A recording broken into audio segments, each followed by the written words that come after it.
અને હું આ કોમિટીમાં જોઈન થયો તો હું વેઇટ લોસ કરવા માટે આવ્યો હતો. મારું 90 kg વેઇટ હતું અને મને બીપી અને કોલેસ્ટ્રોલ હતું, પણ એ મને કઈ ખ્યાલ નહોતો.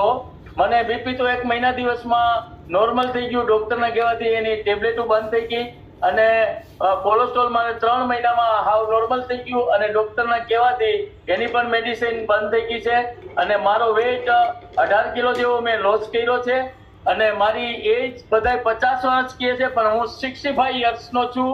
નવયુવાન જેવો બધા એમ કહે કે તમે 9 માળ ચડી શકો. હું રાજકોટમાં મારા રિલેટિવ રહે છે, તો હું 9 માળ ચડું છું. દિવસમાં 2 વખત ઉતરો અને ચડ્યો છું. અહીંયા પણ હું ઉપલેટામાં રહું છું, તો હું અહીંયા 6 માળ ચડું છું રોજ 2 વખત, અને 5 થી 6 કિલોમીટર રોજ વોકિંગ કરું છું. અને એકદમ મારી હેલ્થ જબરજસ્ત છે કે બધા એમ કે નવયુવાન કે એવું છે. તો thank you sir, thank you so much. Super, very good very good. તો 65 વર્ષના જયંતિભાઈ નવયુવાન.